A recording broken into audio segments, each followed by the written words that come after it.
예, 뵙게 돼서 반갑습니다. 솔트룩스의 대표를 맡고 있는 이경일입니다. 네, 그냥 여기서 서서 하도록 하겠습니다.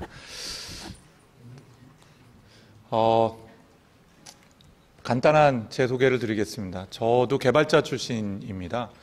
제가 처음으로 상용 소프트웨어를 만든 게 21살 때였습니다. 컴파일러를 만들어서 미국에 그 당시 한 2만 불에 수출을 했었고요. 대학교 4학년 때에 여자친구가 처음 생겼는데 이제 여자친구가 생기니까 돈도 좀 있어야 되겠고 그리고 또 인정도 받아야 되겠고 싶어서 그때 첫 번째 소프트웨어 회사를 설립을 했습니다. 그때 설립한 회사가 자연 언어 처리를 하는 인공지능 회사였고요. 대학원 다닐 때 좀 키워서 매각을 한 다음에 다시 지금 솔트룩스라는 회사는 LG에서 근무하다가 나와서 2000년에 설립을 해서 올해가 이제 만 20주년이 됐습니다. 뼛속까지 또는 피에 프로그램 코드가 흘러간다고 해도 과언이 아닐까 하는 평생을 소프트웨어와 함께 살아온 사람이기도 합니다. 이런 이유 때문에 인공지능이 최근에 중요해지니까 4차 산업혁명위원회 위원도 맡았었고요. 다양한 활동을 진행을 하고 있습니다. 네, 오늘 주제는 우리가 어떤 일을 하게 될 거고 소프트웨어가 거기에 어떤 기여를 하게 될 건가 하는 얘기를 좀 나눠보고 싶습니다. 이 그림 굉장히 유명한 그림이죠. 시카고의 큰 건물 만들 때 정확히 100년 전에 노동자들이 앉아서 점심을 먹는 겁니다. 알려져 있기는 이게 연출을 한 광고 사진이라고 하긴 합니다. 우리가 미래 소프트웨어에 기반한 인공지능이 우리 사회에 들어오면 어떤 사회에 살까 하고 상상을 하면 혹시나 이런 거 우리가 생각하지는 않나 싶은 생각이 드는데요. 우리가 하는 일자리를 인공지능이나 로봇이 우리를 대신해 하게 될 것인가, 우리의 일자리는 어떻게 될까, 이런 고민을 하는 것 같습니다. 제가 보기엔 적어도 저나 여기 계신 분들이 생존해 있는 동안에는 아마 이런 세상이 우리가 사는 세상이지 않을까 싶은 생각이 듭니다. 과거 지난 1000년간 동안에 인간이 해왔었던 많은 자동화된 기계, 특히 최근 100년간의 2차 산업혁명과 3차 산업혁명을 통해서 이루어왔던 많은 자동화들은 대부분 우리가 사용하는 팔과 다리의 근육을 증강하는 데 집중되었습니다. 더 빠르고 더 무거운 걸 들고 더 힘세게 움직일 수 있도록 하는 거죠. 근데 앞으로 우리가 직면한 세상은요, 더 무거운 걸 들고 더 빨리 움직이는 것이 아니라 더 제대로 생각하게 하고, 그리고 무엇보다도 중요한 것은 지적 노동이라는 것의 생산성을 극대화하는데 소프트웨어 및 AI를 포함한 데이터 사이언스가 집중되는 시장이 오리라고 저는 확신을 합니다. 인공지능이라는 거, 우리가 인공지능 관련된 거 정의한다 그러면은 제가 그 대학원 다닐 때 교과서로 배웠던 게 스튜어트 러셀 교수가 쓴 책을 제가 요약을 하면 이렇거든요. 기계가 환경을 감지하고 스스로 행동하면서 자신의 목표를 달성할 수 있는 자동화된 시스템이다. 근데 너무 어려운 주제입니다. 그냥 한자어로 보시면 좋겠어요. 인공지능. 인공은 자연의 반대말이죠. 그러니까 원래부터 있지 않은 것, 사람이 만들어낸 것이고, 지능은 지식을 다룰 수 있는 능력을 의미합니다. 그럼 또 이제 질문을 해봐야죠. 지식을 다룰 줄 아는 능력은 무엇이냐? 지식을 다룰 줄 아는 능력이라는 건 꼭 인공지능뿐만 아니라 사람 지능도 이렇게 4가지를 두고 있습니다. 우리는 사회를 이루어서 생활을 하고 있고요. 많은 역사학자를 포함한 고고학자들이 생각하기를 네안데르탈인을 포함해서 호모족 14개가 다 멸종을 했는데 호모 사피엔스 우리 현생 인류가 살아남은 거의 유일한 이유 중에 하나가 아마도 커뮤니케이션, 소통이라고 보고 있는 것 같아요. 이 소통의 핵심은 내가 경험한 지식이나 학습한 내용들을 타인하고 공유할 수 있도록 해주는 가장 강력한 지식 표현 방법이죠. 그게 뭐냐? 말과 그림과 글과 같은 것이고, 최근 한 1000년 동안 발전한 것은 수학과 관련되어 있는 논리적, 수리적 언어들에 해당이 되는 것입니다. 이런 걸 우리가 지식 표현이라고 얘기합니다. 최근 들어서 인공지능에서 가장 발전한 부분은 기계학습이죠. 알파고가 썼다는 딥뉴럴 네트워크는 기계학습 분야의 한 종류가 되겠고요. 또 사람이든 기계이든 생각하는 것을 저희가 논리적 또는 합리적 생각하는 것을 추론이라고 얘기를 하기도 합니다. 이런 것들이 지식을 다룰 수 있는 능력이라고 정의할 수 있고요. 이 4가지를. 그럼 기계가 지식을 다룰 수 있는 능력을 갖도록 하는 걸 인공지능이다라고 보시면 될 것 같습니다. 제가 예전부터 많은 분들이 한 4년 전인가 방통위 위원장님 하는 회의에서 제가 이 장표를 보여드린 적이 있어요. 인공지능 역사가 생각보다 굉장히 오래됐습니다. 그랬더니 아니 그 인공지능은 그 알파고가 만들어낸 거 아니냐 뭐 이렇게 얘기를 하시더라고요. 그래서 제가 드린 말씀이 인공지능 뿌리를 올라가게 되면 2300년까지 올라간다는 말씀을 드렸습니다. 실제 현재 여러분들이 혹시 가끔 사용하실 수 있는 구글에 있는 인공지능이나 아마존의 알렉사나 이런 데서 사용하는 인공지능 기술 중에 하나가 지식 그래프하고 추론 기술을 사용하는데 이거는 누가 처음으로 발명하고 제안했냐면 2340년 전에 아리스토텔레스가 처음으로 제안한 방법입니다. 어떻게 지식을 표현하고 남하고 공유할 뿐만 아니라 논리 합리적으로 기계가 생각할 수 있도록 할 것인가 하는 그 뿌리는 2300년이나 됐어요. 또 여기 그림에서 잠깐 보시는 걸 보면요. 실제로 기계학습이나 인공지능이 지금부터 70년으로 거슬러 올라가고요. 우리가 알파고에서 사용한 딥뉴럴 네트워크는 언제 이론이 집대성됐냐? 그럼 1962년도에 나왔습니다. 퍼세트론 수렴 이론이라고 해서요. 이미 수학적 이론으로는 지금부터 우리가 알파고가 사용한다고 익히 알고 있는 딥뉴럴 네트워크도 50년이 아니라 거의 60년이 된 기술이다라고 보시면 될 것 같습니다. 그러면 왜 우리는 이 긴 시간 동안에 상용화나 이런 것도 제대로 못 해내고 오랜 시간을 거쳤어야 했을까요? 거기에는 세 가지 요소가 있었던 것 같아요. 하나는 컴퓨터가 생각하도록 하고 학습하는데 엄청난 컴퓨팅 자원을 사용한다는 것과 대규모 데이터를 필요로 한다는 것. 그리고 이 두 가지가 대단히 저렴하게 되는데 대단히 오랜 시간이 걸렸다고 얘기할 수가 있을 것 같습니다. 이 흐름과 그 다음에 향후 5년 동안에는 우리가 소프트웨어 분야에서 AI 분야에서 어떤 기술적 또는 산업적 어려움에 직면하게 될 것인가에 대해서 제가 좀 여러분과 얘기를 좀 나누고자 합니다. 사람과 기계는 다르게 생각하죠. 많은 사람들이 걱정을 하는 건 인공지능이 사람을 뛰어넘는 뭔가의 순간이 오지 않을까 하는 생각을 합니다. 뭐 유명한 몇몇 학자는 2040년 말에는 온다든지 2060년에 온다든지 뭐 이런 말을 하기도 하죠. 저는 불가능하다고 생각합니다. 제가 26년을 이 분야에 있었습니다만 앞으로 저희가 살고 있거나 저희 아이들이 살고 있는 동안에는 인공지능이 인간을 뛰어넘기는 불가능하다. 라고 저는 여러분들한테 확신히 말씀을 드릴 수가 있어요. 그럼 왜 그러냐? 인간과 기계는 생각하는 방식이나 학습하는 방식이 다르기 때문이죠. 인간의 뇌는요, 화학적으로 생각하고 정기적으로 생각을 하지만 우리가 사용하고 있는 인공지능 중에 기계학습의 대부분은 통계적으로 생각하고 미분 방정식을 풀면서 생각을 합니다. 이 미분이라는 것이 거대한 매트릭스로 만들고 그 매트릭스를 빠르게 계산하기 위해서 우리가 GPU라고 얘기하는 그래픽 프로세서를 사용을 하죠. 그 과정을 통해서 대규모 방정식과 대규모 미분을 푸는 방식으로 기계는 생각하거든요. 인간과 기계는 완전히 다르게 생각합니다. 그 몇 가지를 한번 얘기 나눠보려고 해요. 이 맨 왼쪽에 보시면 그 강아지하고 고양이가 보이잖아요. 5살짜리 아이한테 이 강아지하고 고양이 사진 한 20장만 보여주면 전 세계에 있는 고양이하고 강아지를 다 구별할 수 있습니다. 그럼 현재 우리가 기계학습에서 사용하는 인공지능한테 강아지하고 고양이를 구별하게 하려면 사진이 몇 장 필요하냐? 최소한 수십만 장 이상이 필요합니다. 인간은 스몰 데이터 러닝이 가능한데 기계는 스몰 데이터 러닝이 불가능한 거죠. 여전히 리인포스먼트 러닝이라든지 아니면 뭐 액티브 러닝, 트랜스퍼 러닝, 뭐 언슈퍼바이즈 러닝이라고 불러지는 것들을 연구하고 있습니다만 현재까지 상용적 수준에 가기에는 아주 먼 얘기인 것 같아요. 두 번째는요, 인지과학에서 최근 들어서 더 확실히 밝혀지고 있는데요. 우리는 공상과학 같은 걸 보면 사람의 뇌만 뽑아내서 지능만 활용하는 뭐 또 사람의 뇌를 뭐 인공지능 로봇에다가 갖다 집어넣니 뭐 이런 거 많이 우리 보잖아요. 그런데 실제로 우리 몸이 없이는 뇌로만 학습하기는 불가능하다는 것이 점점 더 증명이 되고 있어요. 이거를 몸을 가진 인공지능 혹은 영어로는 Embodied AI, Embodied Intelligence 뭐 이렇게 얘기합니다. 그 얘기는 우리는 근육으로도 공부를 하고요. 느낌으로도 공부하고 다른 사람과의 교감을 통해서 공부를 하는데 그 과정에서 몸이 필요하다는 거죠.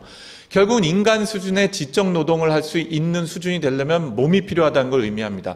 지금의 로봇 몸에 있는 센서의 개수가 기껏해야 수십 개에서 아마 미래도 수백 개 이하일 거예요. 근데 우리 몸에는 도대체 센서가 얼마나 달려 있을까요? 예. 비교하기 힘들 정도의 많은 센서와 많은 운동 근육을 가지고 그 전체가 학습하는 데 도움이 되거든요. 예, 이 부분에 해당이 되는 것, 기계가 문제를 우리 몸 같은 걸 갖도록 하는데 상당히 오랜 시간이 걸릴 거라고 보여집니다. 그 다음은 상식의 문제예요. 이 위에 있는 이 그림을 보면 무슨 생각이 드십니까? 5살짜리 애한테 보여줘도 한 번도 본 적이 없을 거예요. 5살짜리 어린아이는. 이 그림을 본 적이 한 번도 없을 거예요. 그럼에도 불구하고 저 아저씨 불쌍해, 조금 있다 떨어지면 아파서 어떻게 해 라고 얘기를 할 거예요. 우리는 상식이라고 얘기할 만한 것인데 common sense reasoning 혹은 상식이라는 것을 기계한테 가르쳐주는 방법을 아직 찾지를 못했어요. 기계한테 이 그림을 보여주고 잠시 후에 어떤 결과가 만들어질지를 가르쳐줄 방법을 찾지를 못했어요. 아직요. 전 세계 있는 모든 학자가. 이거 팩트입니다. 제가 이 분야 오래 연구하고 지금 교수도 하고 있잖아요. 이런 common sense reasoning 없이는 로봇이 사람처럼 행동할 수 없을 뿐만 아니라 인간다운 의사결정을 내릴 수 있는데 인공지능을 사용하는 것이 불가능하다고 보셔도 전혀 과언이 아닐 것 같아요. 실제로 기계가 데이터를 이해하거나 정보를 이해하기는 어렵지만 지식을 이해하는 데는 아직까지도 어렵고 커먼 센스, 상식을 갖도록 하는 것은 아마도 상당히 오랜 기간이 걸리거나 어쩌면 못 해낼지도 모르는 현재 방식이라고 얘기하는 딥뉴럴 네트워크라는 알고리즘 갖고는 아예 못할지도 모릅니다. 어쨌든 이 문제도 인간과 기계가 가지고 있는 근본적인 차이점이라고 보시면 됩니다. 모라백의 역설이라는 이론이 있어요. 그건 뭐냐면 인간에게는 너무나 쉬운 것이 기계에게는 가장 어려운 주제라는 겁니다. 인간은 걷고 뛰고 그 다음에 주저앉았다 일어났다는 게 너무나 쉬운 거죠. 기계에게는 너무나 어렵습니다. 길거리에 돌 몇 개만 있어도 넘어지고 쓰러지니까요. 마지막은 바로 그 얘기하기 전에요. 요 얘기도 되게 중요합니다. 이 그림을 제가 한 번도 우리가 본 적이 없다고 말씀드렸잖아요. 그럼에도 불구하고 우리는 그 다음에 어떤 현상이 있을지를 이해를 하잖아요. 현재 인공지능은 뭐냐면 자신이 보지 못한 것에 대해서는 상상을 할 수가 없죠. 데이터를 갖고 학습하기 때문에 그 데이터가 충분한 양의 데이터가 그 안에서 내가 본 것들에 관련된 것들을 추론을 해내죠. 본 것으로부터 학습한 것. 한 번도 보지 못한 것에 대해서 그런 문제를 이제 우리가 unknown problem이라고 얘기합니다. 현재 인공지능은 unknown problem에 굉장히 취약하다라고 보셔도 될 것 같아요. 마지막은 신경 가소성이라고 얘기하는 주제입니다. 우리가 태어나자마자 한 달 된 아기의 뇌입니다. 뉴런 몇 개 있고 연결 구조가 하나도 없죠. 우리가 생각을 하거나 상상을 하거나 지적 노동을 하는 것은 뇌에 있는 신경세포가 아니라요. 신경세포가 다른 신경세포가 어떤 구조로 연결되어 있냐가 우리가 말을 듣거나 말을 하거나 이미지를 인식하거나 생각하는 거의 모든 것들을 대변을 하거든요. 다시 얘기해서 초연결된 연결 구조가 생각의 근본이라고 보시면 됩니다. 그러면은 9살쯤 되면은 대략 이렇게 되고요. 2년쯤 되면 이 정도까지 됩니다. 그러면은 인생에서 대략 10의 13승계 정도의 뉴런이 머릿속에 있다고 가정을 한다면 언제 제일 많아질까요? 시냅스라고 해서 뉴런과 뉴런을 연결하는 구조는요, 네트워크 구조는요, 뉴런의 1000배의 양을 가지고 있거든요. 그러니까 연결 구조가 연상 구조 자체보다 1000배가 중요하다는 것을 의미를 합니다. 그건 우리 사회생활도 마찬가지죠. 연결 구조가 1000배나 더 많습니다. 페이스북도 1000배나 더 연결 구조가 많다라고 상상을 하시면 되니까요. 우리 뇌가 그렇게 구성을 하고 있거든요. 그런데 이 연결 구조가 가장 복잡해질 때가 언제냐면 12세에서 14세예요. 이때 우리가 뭐라 부르냐면 질풍노도의 시기죠. 모든 가능한 연결 구조를 뇌에서 만들어내고요. 그 과정에서 자신도 좌지우지할 줄 모르고 이랬다 저랬다 생각이 바뀌는 거죠. 그러면서 경험을 쌓으면서 이제 제 나이가 되면은 우리 국장님 연세가 되면은 뉴런 개수는 비슷한데 시냅스 개수가 절반으로 줄어들어요. 연결 구조가. 그럼 어떻게 되는 거냐? 성인이 되면 다음과 같이 전체 연결된 것 중에서 자주 사용하는 것만 남고 그게 점점 굵어지고 뇌 안에서 고속도로가 만들어집니다. 이걸 우린 뭐라고 얘기하냐면은 습관, 선입견 이런 것들이 이제 만들어지기 시작하죠. 그리고 더 빠르게 의사결정을 내릴 수 있게 됩니다. 자신의 분야에 있어서. 그리고 그런 사람들이 모여서 사회를 만드는 거죠. 그러면 현재 인공지능은 어떨까요? 딥러닝이라고 얘기하는 거는 밑에 보시는 것처럼 구조를 결정해 놓고요. 결정된 구조에서 연결된 연결망의 강도를 학습을 합니다. 인간은요, 지나가다가 교통사고를 해서 뇌 한쪽을 전부 다 잃잖아요. 뇌출혈이 일어나가지고서는 뇌 한쪽이 마비가 돼도 1년 지나고 2년 지나잖아요. 그럼 뇌 신경 가속성 때문에 기억 못했던 걸 다시 기억해내기 시작하고 모든 회로가 다시 구성되기 시작을 합니다. 심지어 이 자리에 계시는 여러분조차도요, 뇌에 있는 연결 구조가 학습되는 것뿐만 아니라 새로운 신경회로가 생겨나기 시작을 해요. 연애를 했을 때는 화학적 신호 때문에 사랑을 느끼지만 2년, 3년 지나고 나면은 내가 사랑하는 사람하고 옆자리에 있을 때 활성화되는 뇌회로가 완전히 새로 만들어지게 되는 것이거든요. 그런데 현재 기계학습이나 인공지능은 뭐냐면 이 구조를 결정해 놓은 다음에 강도만 결정하게 됩니다. 그럼 구조가 바뀌면 어떻게 될까요? 제가 쉽게 얘기하면은 알파고가 전 세계에서 바둑을 제일 잘 두지만 오목을 둘 줄 모릅니다. 심지어는 오목이나 알까기는 제가 훨씬 잘할 거예요. 오목 자체의 개념을 학습할 수 있는 방법이 없다고 보시면 돼요. 그 얘기는 뭐냐면은 구조가 결정돼 있고 그 구조에다가 학습하는 과정의 문제를 해결해내지 않으면은 인간 수준의 지능을 갖도록 하는 것은 불가능하다고 볼 수도 있다는 거죠. 물론 이 외에도 도전해야 되는 과제들이 대단히 많이 있습니다. 현재 우리가 만들어내고 있는 인공지능 기술은 전부 다 소프트웨어 기술들이죠.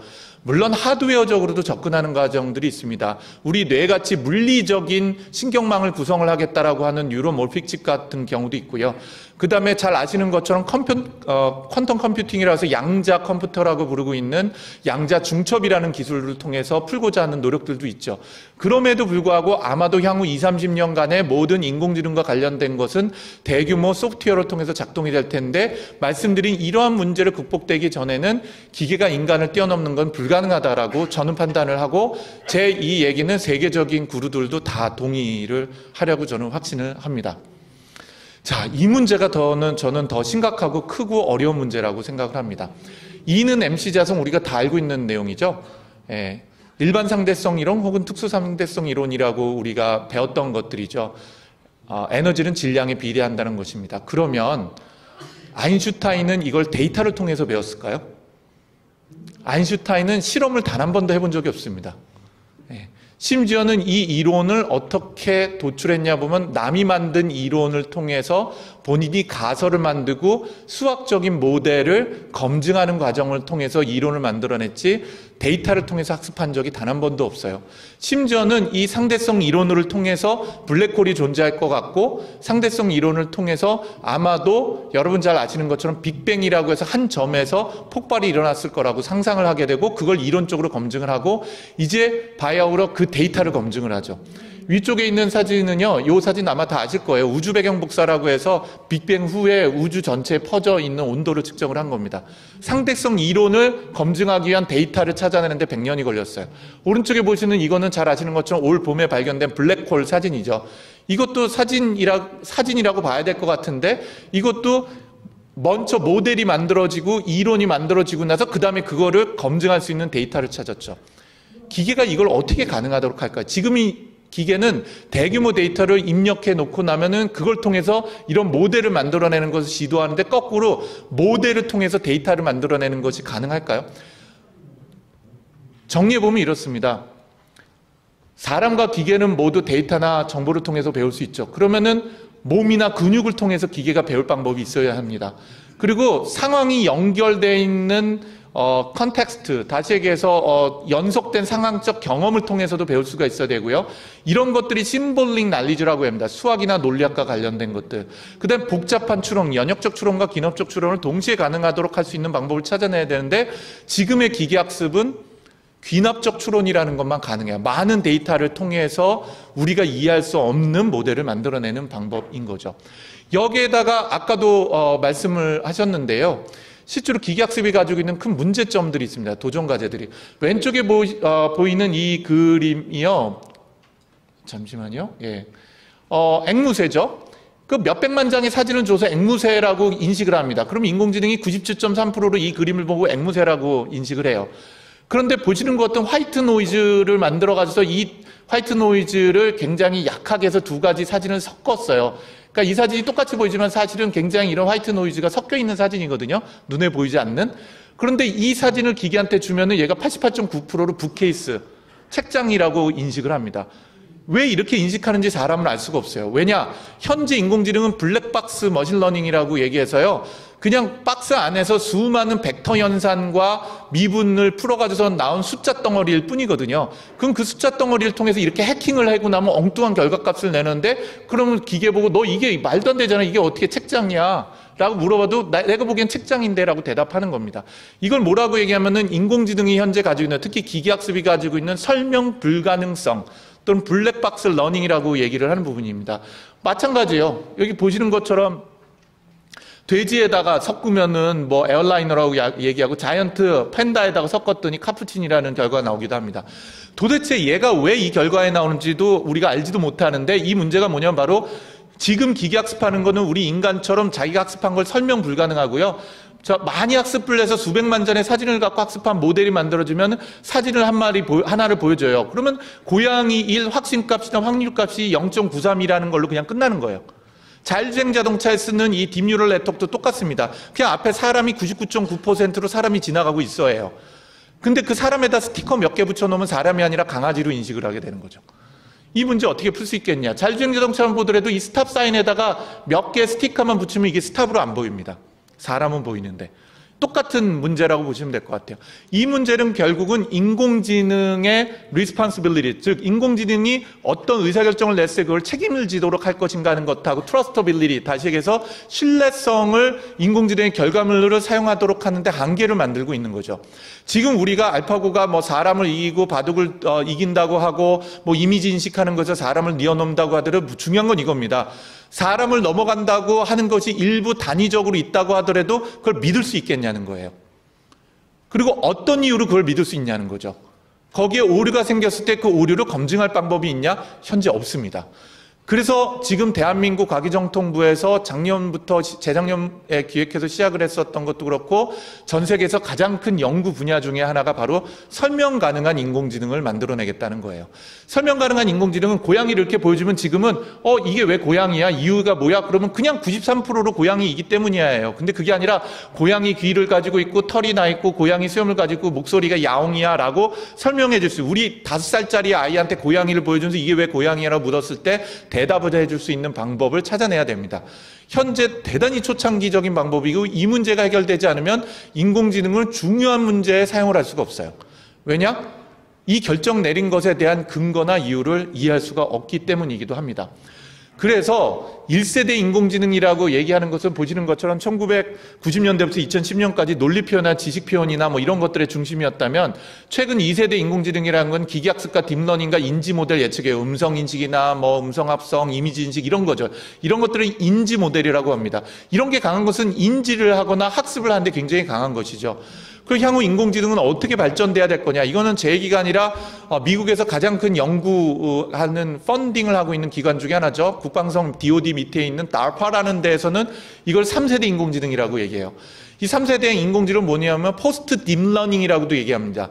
현재 있는 딥러닝이 가지고 있는 한계를 극복해야 되는데 그 중에 하나가 뭐냐면 밑에 써 있는 것처럼 설명 가능한 인공지능과 그 다음에 방법론으로서 뉴로심볼릭 AI라는 것입니다. 뉴로심볼릭 AI는 이 심볼이라는 거는 아까 아인슈타인처럼 수학 기호라든지 논리적인 거나 지식 베이스나 이런 것 같은 형태로 이미 인간이 가지고 있는 지식이라는 걸 데이터를 통해서가 아니라 이미 만들어진 모델을 통해서 학습을 하고 연역적 추론을 할 수 있는 기술, 이거는 1세대 때 많이 연구됐던 거거든요. 그것과 기납적 추론과 대규모 데이터를 통해서 데이터 드리븐으로 학습하는 현재 기계학습 기술, 이 두 가지를 통합을 하는 기술을 이걸 뉴로심볼릭, 뉴로라 그러면 우리 신경이잖아요. 그런 기술이라고 보시면 될 것 같습니다. 그래서 인공지능 분야를 크게 지금 연구하고 있는 거 보면 위쪽에 비기호적 접근 방법이 있어요. 이게 바로 딥러닝과 같은 것입니다. 암묵적 지식이 있다는 건 설명할 수가 없어요. 그런데 데이터 주도적이고 꽤 정확도가 높고요. 인지 부분에서 강한 걸 하고요. 기납적 추론을 다룰 수 있고 설명 불가능성을 가지고 있습니다. 반면에 기호적 접근 방법이 있습니다. 지식 그래프니 아니면은 수학이니 뭐 또 논리니 뭐 이런 것들이에요. 이런 것들은 명시적이에요. 인간은요 타인하고 지식을 공유할 수 있는 건 명시적 지식밖에 없으니까 말과 글과 그림과 기호밖에 없는 거죠. 현재 딥뉴럴 네트워크는 그걸 할 방법이 없어요. 딥러닝은. 그럼 그런 것들은 명시적이고 모델 주도적이고 연역적 추론을 다루고 있거든요.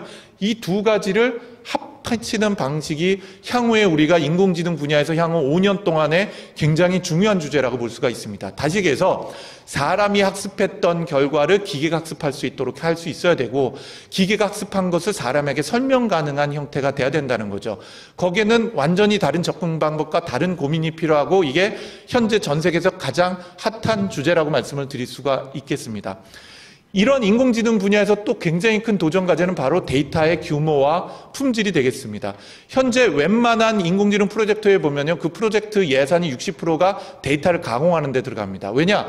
데이터를 2배 이상 많은 데이터를 가져와도 품질은 얼마 안 줄어요. 4배를 해도 품질이 얼마 안 줄어요. 그리고 심지어는 그 데이터의 품질이 99.9%가 아니라 99.99%를 달성을 해야지 인간 수준에게 단위 지능 관련되어 있는 것이 오거든요.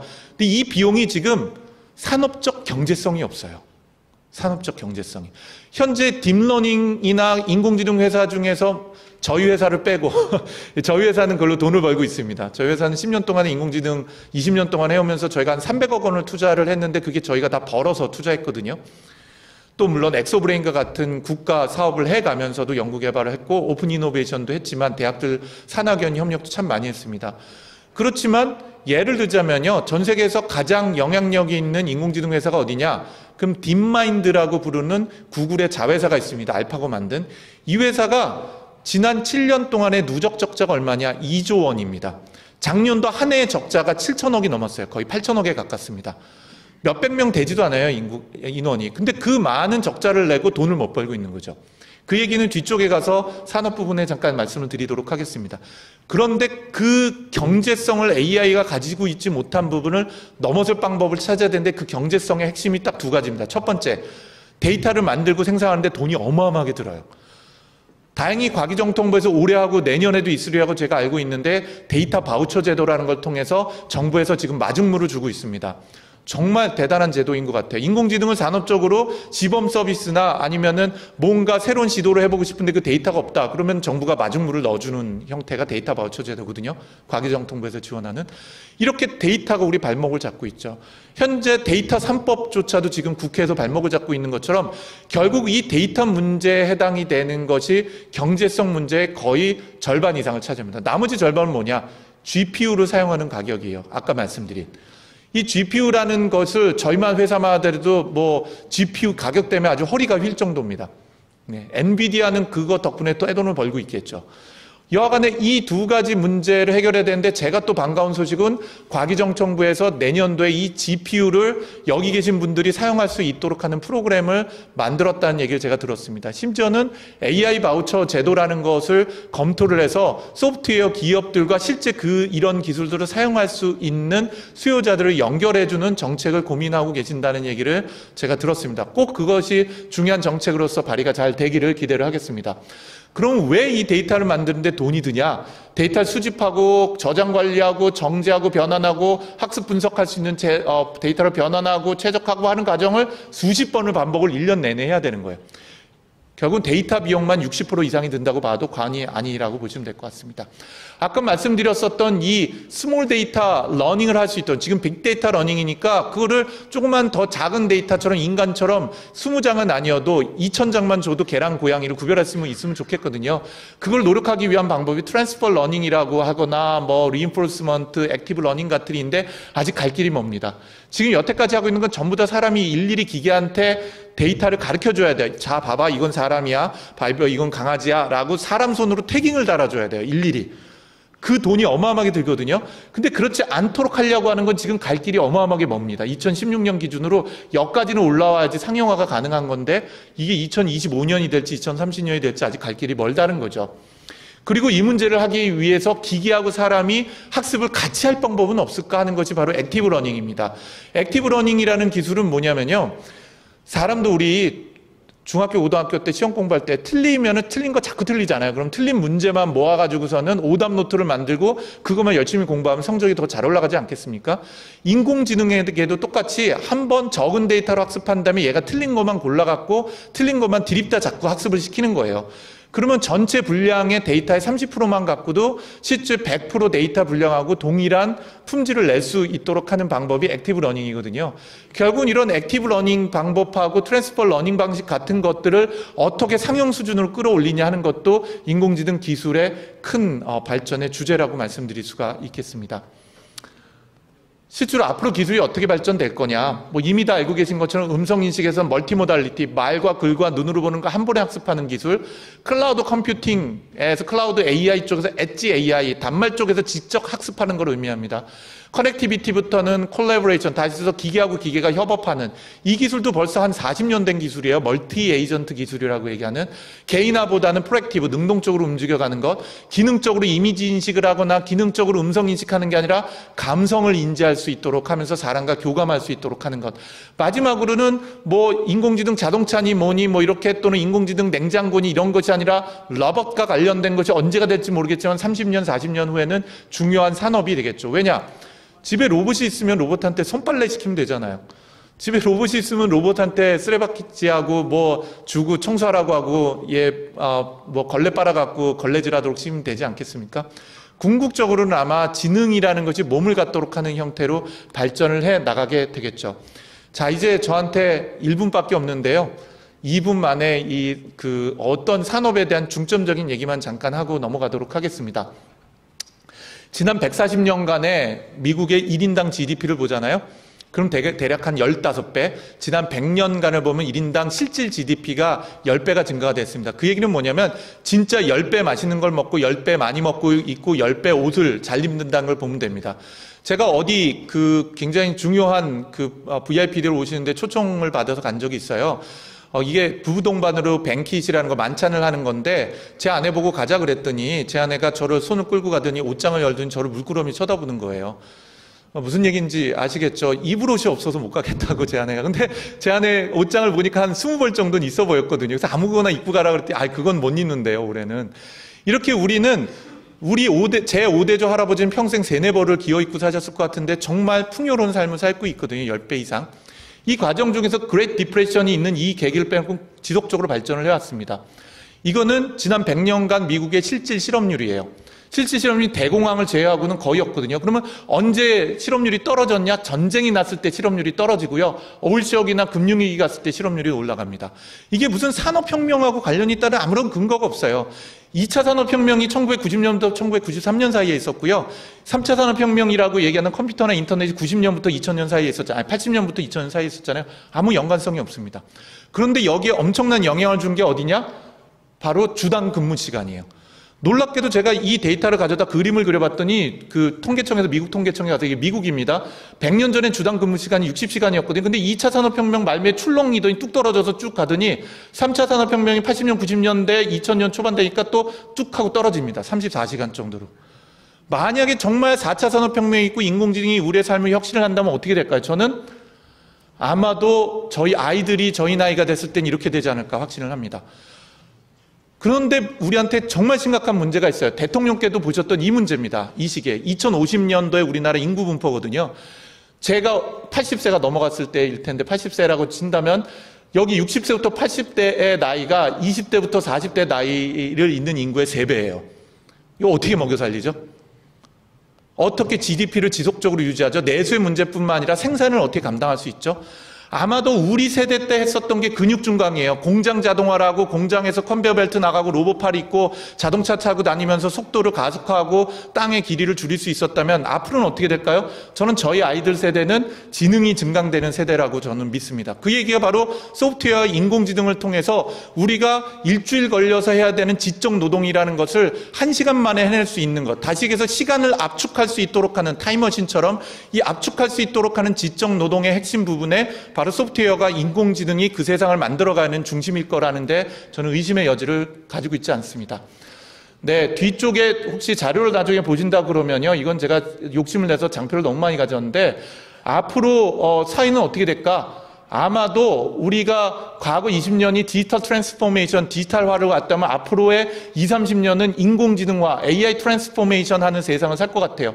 기술은 머신러닝, 이네이블러는 데이터 GPU, 인터페이스는 챗봇이나 에이전트, 디바이스는 카나, 로봇이나 아니면 뭐 인프라는 5G나 엣지 컴퓨팅 같은 형태가 큰 변화를 만들어내겠죠. 그리고 이런 것들이 이런 산업 부분과 또 5G하고 왜냐하면 우리나라에서 사람도 없죠, 돈도 없죠, 데이터도 없죠. 근데 우리가 전 세계에서 가장 빠른 게 있죠. 인프라로서 5G를 가지고 있거든요. 그럼 필연적으로 국가적으로 5G하고 어떻게 데이터를 합칠 수 있나? 또는 우리 과기정통부 얘기하면 DNA, 데이터하고 5G하고 AI를 어떻게 결합시킬 수 있냐는 거기서 우리가 집중해야 될 것 같아요. 중국과 이 미국의 20분의 1, 30분의 1밖에 안 되거든요. 우리 자산과 저력이요. 그러니까 집중을 해야 되는 거죠. 이건 사례인데 사례는 좀 죄송합니다. 건너뛰도록 하겠습니다. 마지막 이 장표를 가지고 좀 두 장 갖고 좀 마무리하겠습니다. 제가 시간 조금 넘겨서 죄송하고요. 이 회사가 전 세계에서 AI를 가지고 떼돈을 벌고 있는 회사이기도 해요. 우버가 AI를 엄청 많이 쓰고 있거든요. 이 회사 대한민국에서는 어느 한 회사도 운영을 할 수 없는 불법 회사들입니다. 전 세계 100대 스타트업 중에서 대한민국은 하나도 없고요. 그중에 40.9%가 대한민국에서 비즈니스가 불가능합니다. 법적으로. 전 세계 스타트업 중 이 문제 해결을 해야 되겠죠. 우리나라도 굉장히 많은 노력하고 과기정통부가 노력을 하고 있는데 아마 정치인들이 좀 도와야 되지 않을까 하는 걱정을 하게 됩니다. 우리 사람도 부족하고 돈도 부족하고 그렇죠. 이 문제 산학연이 협력을 해서 해결할 방법을 찾아내야 되리라고 보여집니다. 제가 이렇게 시간을 많이 쓸지 몰랐는데 이제 진짜 마무리하겠습니다. 4차 산업혁명은 큰 물고기가 작은 물고기를 잡아먹는 게 아니라 빠른 물고기가 느린 물고기를, 친구 많은 물고기가 친구 없는 물고기를 잡아먹는 세대라고 합니다. 아마도 우리가 대한민국이라는 어쩌면 섬나라에서 협력을 하고 공감을 하고 산업혁명을 이끌어낼 수 있도록 하는 체계를 또 전략적 집중을 하지 않으면 힘든 세상이 오지 않을까 생각을 하고요. 빈익분 빅부 더 커질 겁니다. 이 시대에서 현명한 의사결정을 내리고 또 현명한 세상을 만들어가는 또 우리 아이들이 더 좋은 곳에서 살 수 있도록 하는 소프트웨어 기업 또 소프트웨어 산업계가 됐으면 좋겠습니다. 감사합니다.